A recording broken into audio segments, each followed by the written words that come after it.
आज की क्लास में आप सभी का स्वागत है।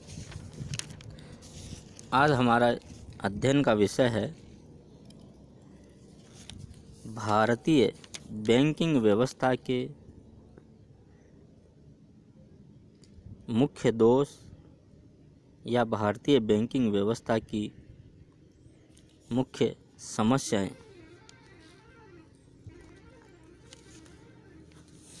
भारत में 1991 से आर्थिक सुधारों का दौर शुरू हुआ। इस दिशा में बैंकिंग एवं वित्तीय क्षेत्र में भी सुधार की आवश्यकता महसूस की गई। देश में 1969 में बड़े व्यापारिक बैंकों के राष्ट्रीयकरण के बाद बैंकिंग व्यवस्था का व्यापक विस्तार हुआ तथा बैंकिंग सुविधाएं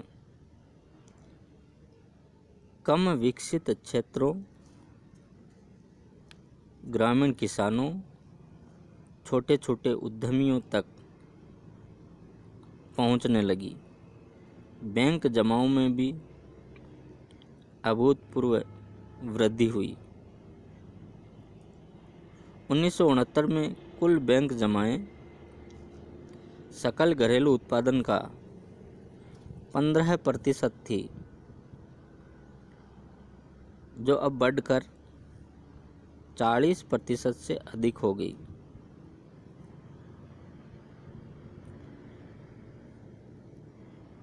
बैंकिंग व्यवस्था में इतनी प्रगति होने के बावजूद भी हमारे देश की बैंकिंग व्यवस्था में अनेक दोष और समस्याएं हैं, जो इस प्रकार से हैं। पहला, निम्न लाभदायकता।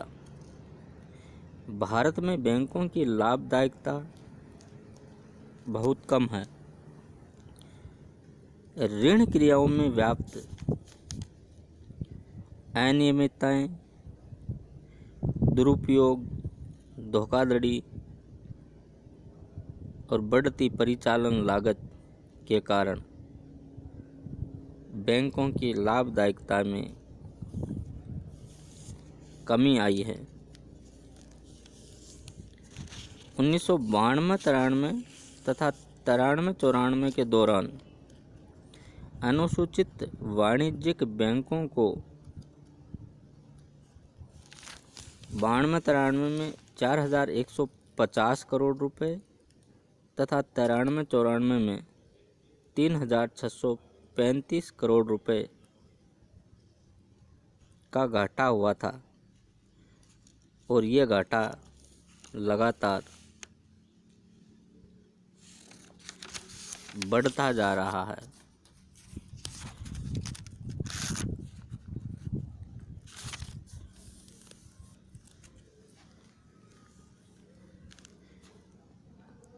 अगला, बैंकों की गैर निष्पादनीय परिसंपत्तियों में वृद्धि। भारतीय व्यापारिक बैंकों की गैर निष्पादनीय परिसंपत्तियों में तीव्र गति से वृद्धि हो रही है।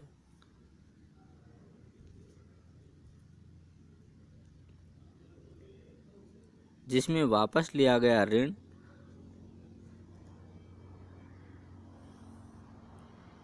कानूनी कार्यवाही या वसूली कार्रवाई आरंभ हो गई हो और संदिग्ध ऋण आदि आते हैं। सार्वजनिक बैंकों की कुल अग्रिम राशि का लगभग 5.7% भाग गैर निष्पादनीय परिसंपत्तियों के रूप में आता है, अर्थात एनपीए का भाग है। यानी गैर निष्पादनीय परिसंपत्तियों से यह तात्पर्य है कि बैंकों ने जो ऋण दिया है उसकी समय पर वापस वसूली नहीं होती है और उनमें से पैसा डूब जाता है, समय पर प्राप्त नहीं होता है। ऐसे ऋण को गैर निष्पादनीय परिसंपत्तियों के अंतर्गत माना जाता है। हमारे देश में बैंकों की ऋण देने की क्षमता भी बढ़ी है, लेकिन साथ साथ में गैर निष्पादनीय परिसंपत्तियों का प्रतिशत भी लगातार बढ़ रहा है। निम्न पूंजी पर्याप्तता अनुपात। भारतीय बैंकों का पूंजी आधार बहुत कम है और ये एक समान भी नहीं है। मार्च 1993 तक भारतीय बैंकों के लिए पर्याप्त पूंजी के माप के रूप में कोई भारित जोखिम परिसंपत्ति अनुपात की व्यवस्था नहीं थी। फिर भी प्रत्येक बैंक के लिए 9% का पूंजी पर्याप्तता अनुपात निश्चित किया गया है।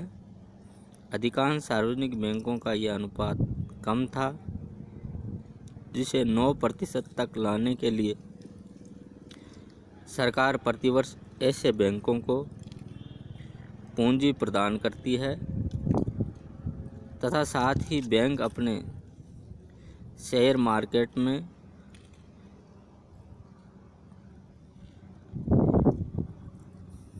शेयर बेचकर अतिरिक्त पूंजी प्राप्त करते हैं ताकि पूंजी पर्याप्तता अनुपात प्राप्त किया जा सके। ऋण देने में पक्षपात। कुछ बैंक ऋण देने के मामले में कुछ खास कंपनियों के पक्ष में रहते हैं। ये केवल सार्वजनिक क्षेत्र के बैंकों में ही नहीं हो रहा है। इस कारण ऋण अप्राप्य ऋणों में बदल जाते हैं और संबंधित बैंकों की वित्तीय स्थिति कमजोर हो जाती है। खातों के रखरखाव में अनियमितताएं।